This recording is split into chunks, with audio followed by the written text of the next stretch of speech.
تسمع لبلاغ لراجل زي ده والله العظيم من اخطاء محمود الخطيب الكبرى ان هو تنازل عن سجنك تاني، وهتتسجن تاني يا مرتضى، وهتتسجن تاني يا مرتضى، والزمالك هو اللي هيعيش سنين سودة. لا خدنا بطولات ولا خدنا حاجة، وراجل كان ديكتاتور رايح جاي في هو وعياله بالميكروفون بالحديدة في النادي حاسسها عزبة لغاية اما خلصنا منه هو وعياله ورحل.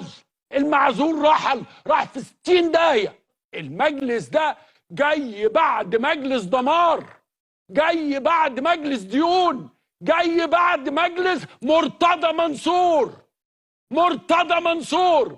ولازم تعرفوا ان اللي قدم البلاغ ده في الارض دي بتاعت نادي الزمالك هو المعزول مرتضى منصور.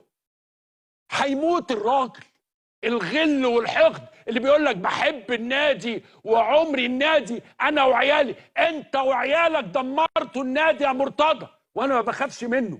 انا من 20 سنه قلتها له ما بخافش منك، ومحدش لازم يخاف من مرتضى منصور. يقول لك ايه احنا مستنيين اما نشوف البلاغ. هو مين اللي عامل بلاغ؟ لازم كل زملكاوي يعرف مين بيوقع في الارض، ومين عايز الخراب للنادي، ومين بيكره النادي، ومين الحقود، ومين اللي حس انه معزول. احنا لبسناه الطرح في سنه واحده، لبس الطرحه وماشي من النادي وماشي من المجلس، ومصر اتخلصت منه هو وعياله.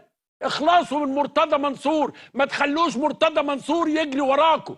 اتفرجوا على البيان القذر اللي مطلعه مرتضى منصور يرد على الكلام بتاع مجلس إدارة النادي. مرتضى منصور لازم ينتهي. مرتضى منصور فكرة غلط، مرتضى منصور فكرة ابتزاز، مرتضى منصور مش لازم يأثر على نادي الزمالك. انت مع مين؟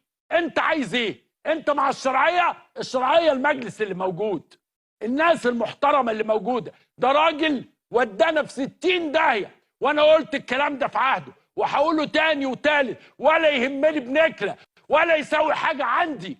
انا اللي اعرفه انه خان النادي، انه خان الجمهور، انه حط سكينه في ظهر نادي الزمالك علشان يبوظ الارض ويعمل بلاغ ويقف ويعمل